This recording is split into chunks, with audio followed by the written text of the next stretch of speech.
Hoje nós vamos falar também sobre aquecimento global, com um climatologista que fala que o aquecimento é conversa para boi dormir. Eu não sei se o boi prefere dormir na sombra. Eu vou conversar com o Ricardo Felício. Venha para cá.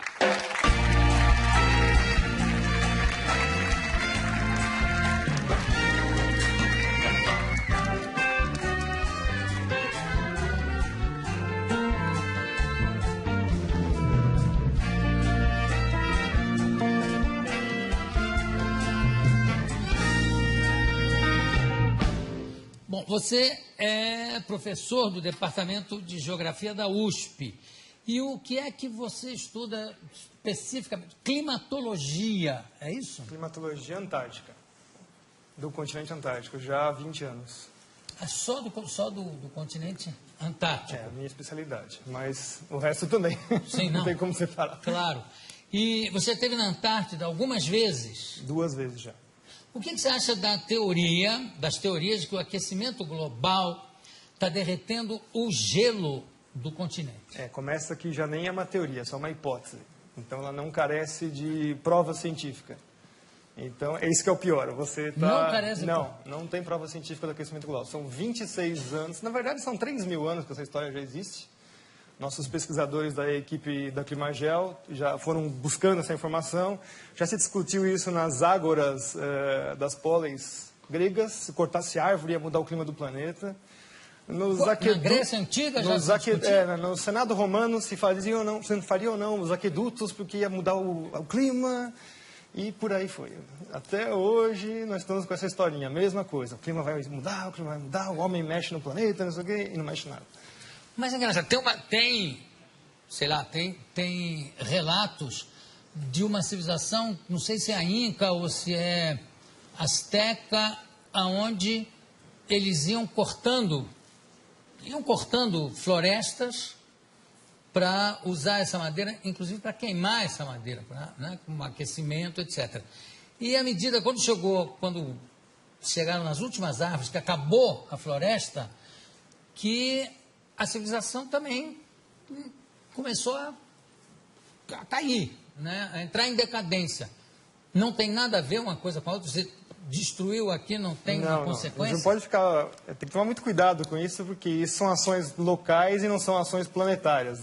Mas no local funciona. Mesmo assim, a alteração é muito pequenininha. A cidade de São Paulo faz o seu microclima, por exemplo. Assim não. E aí o clima global é outra coisa. Mas o discurso desse pessoal é que a cidade altera o clima do planeta.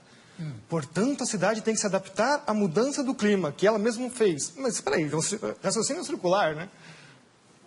Agora, como é que é? Quer dizer que o gelo não está derretendo lá? Não, o gelo derrete e congela de novo. Tem os seus ciclos, Isso já é muito conhecido desde o final da Segunda Guerra Mundial. Primeiro que o próprio cenário de guerra era o cenário polar, A gente está acostumado a sempre ver o mundo no planisfério, acha que os Estados Unidos está de um lado de cá, a Rússia está do outro lado, eles vão se matar por mísseis por cima do Atlântico, Não, eles vão se matar em cima do polo, Claro. Na verdade, eles estão pertinhos um do outro, Então, o conhecimento do gelo, já na época militar, já é muito difundido. Então, o próprio Ano Geofísico Internacional, 1957 até 58, estendido até 59, a primeira missão dos americanos foi atravessar o polo e, inclusive, colocar um submarino nuclear no polo. Embaixo da Isso, calota. exatamente. Foi o submarino Nautilus, que conseguiu, em 57, atravessar o polo todo. E o submarino Skate, ele conseguiu furar o gelo, quer dizer, eles já sabiam exatamente aonde estão as políneas, que são as aberturas do gelo do Ártico, para poder colocar a arma de guerra lá. Então, o clima e militarismo está sempre andando junto, Tudo está andando junto com o militarismo. Como é que é o negócio do nível do mar? Não está subindo ano? Não, o nível do mar continua no mesmo lugar. Tem essa história também. As calotas estão derretendo. Não. Primeiro que se fosse derreter alguma coisa, teria que ser a Antártida. Então, aí sim você teria uma elevação do nível considerável. Mas para derreter a Antártida, cá para nós, você tem que ter uma temperatura na Terra, assim, uns 20 ou 30 graus, muito mais elevado. Sim, mas a medição do nível do mar? Está subindo? Não, ele tem Como é que pequenas variações. Por exemplo, só o El Niño, que é um fenômeno completamente natural, varia o mar meio metro. E aí, os piores cenários do IPCC, que é o painel intergovernamental para a mudança do clima, né? O pior cenário deles é 50 centímetros. Em quanto tempo? Em 100 anos. Mas não tem uma medição feita pelo Capitão Cook? Tem. Tá, De quando é? Acho que 1780, mais ou menos. E de lá para cá? No mesmo lugar. O nível do mar está no mesmo lugar. Então, que alívio que você me dá. Isso, nossa. Não, tem uma situação mais engraçada. Que eu fui fechar minha conta num banco que se diz sustentável, essas coisas, eu odeio essa história, né? E, não, mas o senhor faz o quê? Eu sou professor de climatologia. O mundo vai acabar? Assim, as pessoas estão assim, apavoradas, o mundo vai acabar. Não, a Mariana estava preocupadíssima, inclusive ela tampa tudo que é espelho até hoje, Por causa do aquecimento com medo global. de ver o reflexo do aquecimento global. O aquecimento global virou o bode expiatório para todos os males da humanidade. Bom, falando em aquecimento, e a famosa, não é a calota polar, como é o efeito estufa? Esse é o pior de todos, né? Essa é uma física impossível. Ai, eu estou tão contente hoje. Quer dizer, o mundo terminar em 2012, nem pensar, né? De jeito nenhum. Tá. Então vamos para o efeito estufa. Como é O que é? efeito estufa é a maior falácia científica que existe na história, né? Primeiro que ele é baseado num conceito científico que não existe. A Terra tem essa temperatura porque ela tem atmosfera, recebe energia do Sol, tem uma interação com a atmosfera, e por lei dos gases, note, não é uma teoria, é a lei dos gases, pressão, temperatura, né, e volume. Então, por causa de ter uma atmosfera, nós temos essa temperatura. Eu adoro essa discussão assim que os aquecimentistas, que são os que trabalham para o lado do aquecimento global. Não, mas o maior exemplo de que o CO2 realmente acaba com o planeta Terra, acabaria com o planeta Terra, é Vênus. Aí eu falo, é? Tá, qual é a pressão atmosférica na superfície de Vênus? Não sei. São 90 vezes a pressão atmosférica da Terra. Portanto, a temperatura lá é de 400 graus na superfície, não é por causa do CO2, é por causa da pressão atmosférica da atmosfera de Vênus. E Vênus também tem o problema da camisa, né? Que deve ter uma certa influência. Agora, quer dizer que não há o efeito estufa? Não, essa física não existe. Então, o negócio do pum dos carneiros da Nova Zelândia, você já ouviu falar nisso? Já! Não é que é uma quantidade tão absurda de puns que vai causar o apocalipse, porque vai estourar com a calota não, como é que chama? Com a famosa camada de ozônio. Que não existe, né? A camada de ozônio é uma coisa que não existe, né? Não existe? Não. Meu Deus, que alívio que eu estou hoje. Quer dizer que o carneiro pode dar pum à vontade. Eu sei que tem fazendeiros ensinando o carneiro a se segurar. Pode soltar. A história do ozônio é conhecida como, né, nos cientistas sérios, não esses aí que estão aí vendidos chapa branca, que a gente chama, né? Trabalham para governos, empresas, etc. E tal. Cientistas sérios, o próprio pai da coisa é o Dobson, que no Ano Geofísico Internacional se propôs a ir para a Antártica justamente para saber qual era a variação do ozônio na calota polar. Ele já sabia que o ozônio desaparecia completamente na Antártida. E aí, de lá para cá, os caras desaparecem com essas informações e falam que é o seu desodorante que destrói a camada de ozônio. Nossa!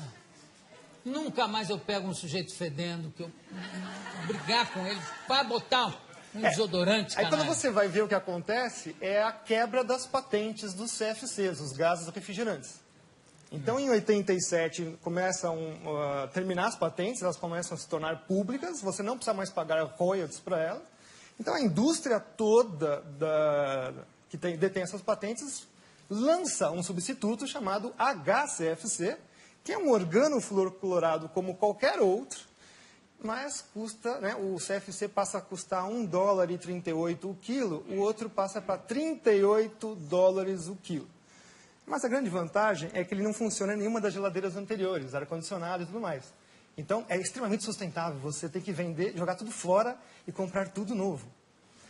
Hoje, as patentes vencem em 25 anos. Então, o discurso agora é que os HCFCs, milagrosamente, descobriram que ele também faz mal para a camada de ozônio e aquecimento global. Que alívio que a gente sente, né? Não, mas o melhor é o preço, que vai ser o substituto. Que as empresas agora falaram que vão garantir que não vai dar mais problema. Né? $128 o quilo. E também não vão funcionar nos outros equipamentos. Isso tem sempre essa jogada, né? Se vocês perceberem agora, mas não é só trocar o gazinho do refrigerante. Parques industriais inteiros têm que ser trocados, porque existem os sistemas de refrigeração central, caldeiras e tudo mais. Se vocês perceberem agora, todos os produtos estão passando a butano de novo. Os CFCs, quando eles vieram no final dos anos 40, 50, eles vieram justamente para resolver o problema de explosões em fábricas, porque é um gás totalmente inerte, não tem nenhum problema com ele. Então, hoje nós estamos voltando para trás, né? Começo de século XX de novo, por uma mentira que é que esse gazinho destrói a camada de ozônio. Qual é o gás que destrói a camada de ozônio? A hipótese, é uma hipótese de novo antrópica, que nunca foi provada, é que os CFCs, os gases organofluorocorados, conseguem destruir a camada de ozônio. O butano não. O butano está isento disso. Ele fica lá, por enquanto, né? Até alguém arrumar um problema com ele.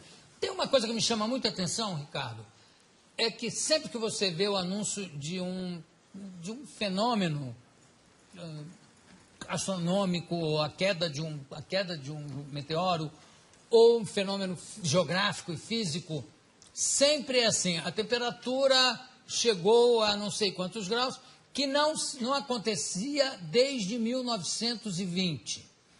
A nevasca que aconteceu esse ano não se via desde 1887. Quer dizer que sempre anteriormente, teve alguma coisa pior? Sim, nossa, muito pior. Pois é, então por que essa coisa catastrófica, né, de achar que a próxima será a pior? Se nunca acontece isso. Os registros paleoclimáticos mostram coisas assim muito piores, tipo o nível do mar subir 50 metros em 100 anos, a temperatura subir em 50 anos 8 graus, e o pessoal está falando que vai subir meio grau em 100. Que isso? É piada isso? Isso é uma piada.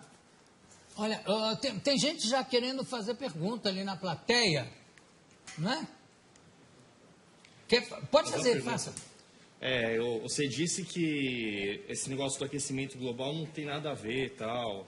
E, assim, o meu pai, muitas pessoas mais velhas que eu conheço, dizem que São Paulo na década de 60, 70, era tipo, conhecido como a terra da garoa, que era muito frio.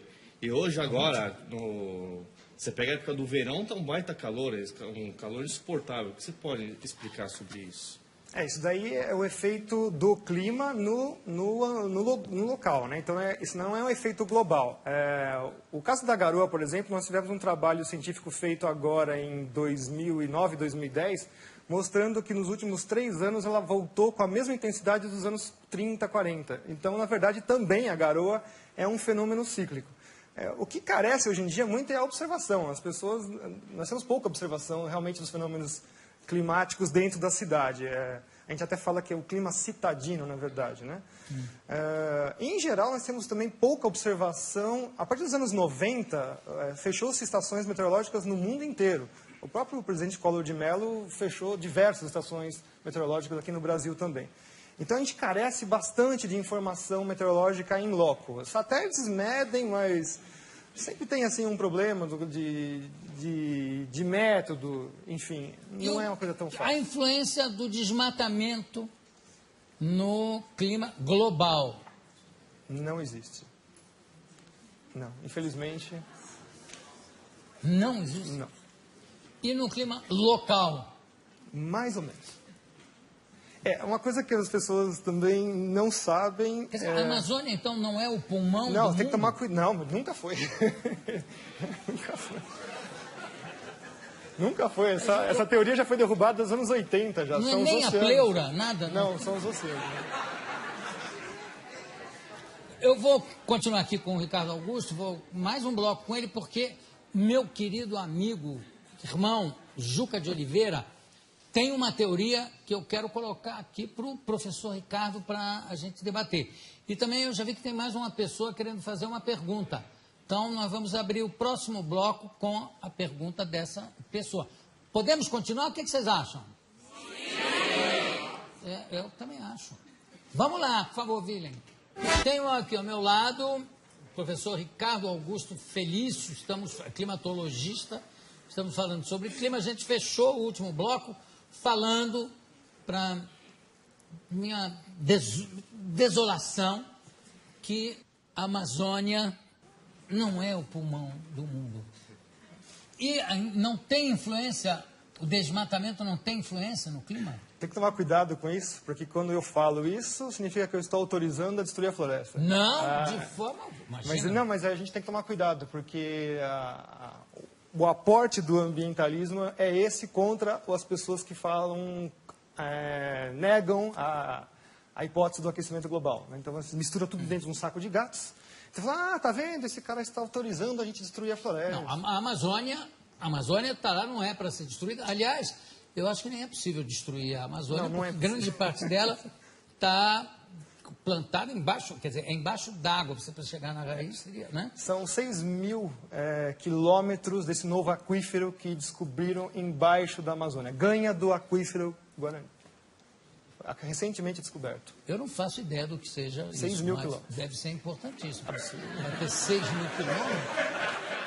Haja aquífero aí. E o negócio da floresta, como é que é a floresta da chuva? Como é que é? Na verdade, assim, a gente tem que entender que quem manda no planeta são os oceanos. Aí, por acaso, existem continentes. São 3/4 da superfície do planeta com água. Então, a maior parte da troca de massa e energia com a atmosfera é feita com os oceanos. Então, de vez em quando, eles ficam com pena, coitadinho dos continentes, né? Aquela coisinha de nada, joga um pouquinho de água para eles. E se jogar um pouquinho de água para eles, já faz todos os desastres que a gente imagina. Bom, a principal entrada de água para os continentes vem na parte tropical, que são os ventos alísios. Todo mundo já ouviu falar, estudou na escola um monte de vezes isso daí. O próprio Kippen, que é uma das primeiras pessoas que estudou climatologia lá no século XVIII, XIX, né, começando esses estudos, ele falou assim, mas como é que eu vou estudar o clima, que a atmosfera é uma coisa que é invisível, altamente dinâmica e não dá para fazer nada? Bom, ele conseguiu verificar que a vegetação respondia ao clima. Então ele viu assim, olha, gozado, né? Nessa parte toda do planeta, salvo algumas exceções regionais, você tem florestas extremamente virtuosas, imensas, e é justamente onde chove bastante, onde você tem as principais células de trovoadas, né? Os relâmpagos fixam nitrogênio na chuva e, portanto, jogam isso na superfície. Então tem toda uma simbiose aí entre os fenômenos da atmosfera. Então, as florestas, o nome técnico da floresta em inglês, por exemplo, eles chamam rainforest. Né? Então, florestas de chuva. A floresta está lá porque chove, não chove porque tem floresta. Vocês entenderam? Então, quer dizer que se você cortasse, vamos supor que você, vamos fazer assim um cenário hipotético. Já que eles adoram fazer cenários, vamos fazer também. Vamos supor que você tira toda a Amazônia de lá. Tira tudo, você tira tudo lá. 20 anos depois, está tudo de novo nascendo. Tudo de novo nascendo. Mas leva 20 anos. 20 anos. Que não é nada na história do planeta. Não, nem um pouco. Quem é que queria fazer uma pergunta ali? Pois não. Tá me escutando aí? Ah, legal. Eu sou aluno da USP também, gostaria de saber, o evento Rio+20, que vai vir aqui no Rio de Janeiro, que vai discutir sobre a sustentabilidade, se a ação antrópica não tem tanto a ver assim, ou quase nada a ver com o aquecimento global, buraco na camada de ozônio e o efeito estufa, afinal, o que eles vão discutir na Rio+20? Eles vão discutir como manter as suas colônias na coleira. Hã? Olha, vamos lá. 1492.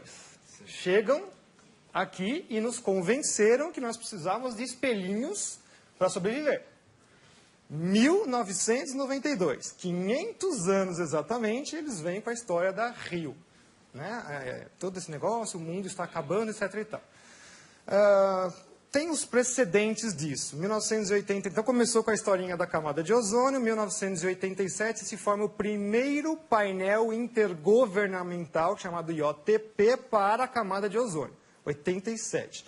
88, o IPCC, que é o painel das mudanças climáticas. 89, cai o Muro de Berlim. Aí você fala, mas o que tem a ver? Tem tudo a ver. É o sistema capitalista se expandindo. E, ao mesmo tempo, quando você tem isso, nossa, metade do efetivo dos cientistas do mundo trabalhavam para a Guerra Fria. Acabou a mamata.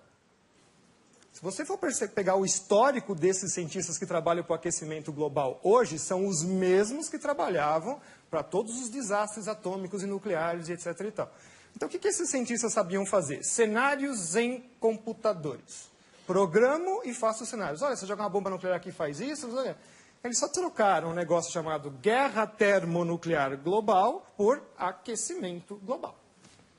O Derico queria te fazer uma pergunta. É que ele falou do nível do mar e percebe-se, não na orla toda, mas em alguns pedaços da orla, que o mar está acabando. Quem mora na beira do mar, acabou, não mora mais, né? Sim, sim. As avenidas não existem mais. E não é que não existem e depois volta.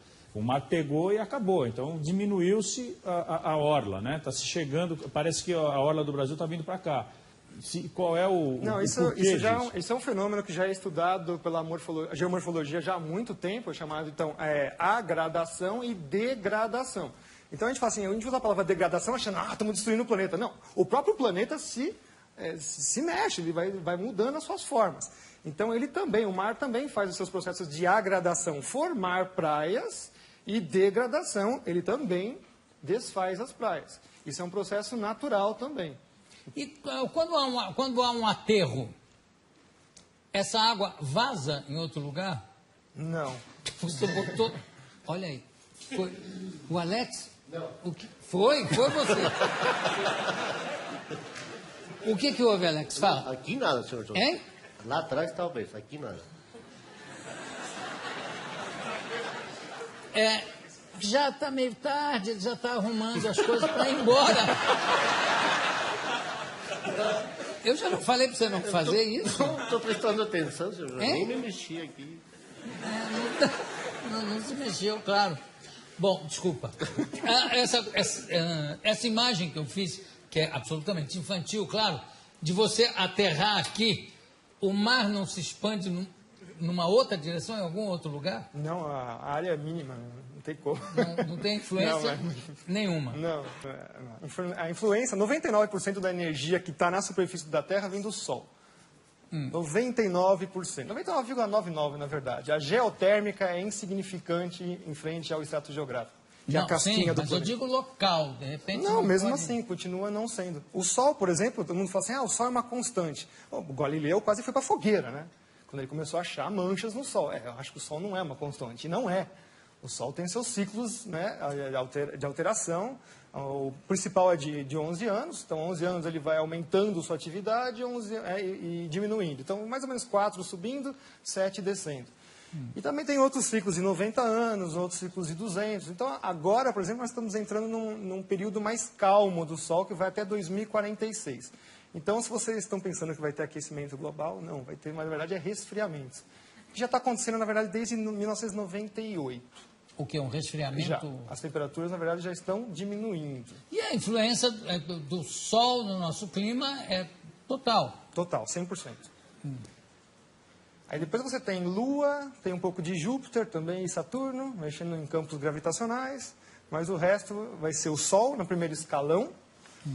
O segundo escalão são os vulcões, e aí o pessoal do terceiro escalão são os oceanos. Os vulcões. Os vulcões.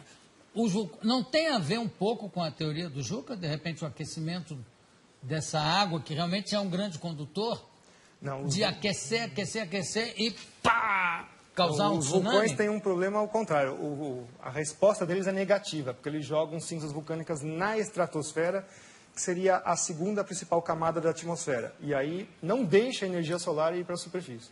Então, quando tem atividade vulcânica em geral, quando assim intensa, você tem já o próximo verão e inverno mais frios. Krakatoa foi um grande problema, né? O ano seguinte não teve verão. Né? Um vulcão lá no... Depois que ele entrou em atividade, o ano seguinte não teve verão. Tanta cinza vulcânica que ele jogou na estratosfera. Você vê, graças a Deus nós não temos aqui regiões de grandes vulcões, né? Não tem... Mas não tem problema. Em qualquer lugar que eles estiverem, eles... O chileno agora, Você o acha ano graça passado... nisso? Ele acha graça. eu acho, é bonito. Qualquer lugar. O chileno o quê? O vulcão chileno agora, no final do ano, entrou em erupção. Bom, afetou até aqui os Estados do Sul, né? Nossa, até agora o Alex estava derrubando coisa lá. E o El Ninho? Você falou do El Ninho. Até hoje se fala muito do... O El Ninho é um fenômeno bem interessante, totalmente desconhecido, muito complicado, é um fenômeno de alta frequência. Ele às vezes fica 4, 5 meses, desaparece mais uns 15. Polarizado, né? Tem o El Ninho Laninha, e às vezes ele fica meio intermediário, não joga nem para um lado nem o outro. Tem Laninha também? Tem Laninha também. E eles também estão atrelados com outro fenômeno chamado oscilação decadal do Pacífico. Esse é um mais longo. E foi descoberto sem querer com a pesca no Pacífico, né? Que os peixes desapareciam durante uma época, depois era uma abundância total de peixe. E aí viam que estava ligado com a temperatura da superfície da água do mar.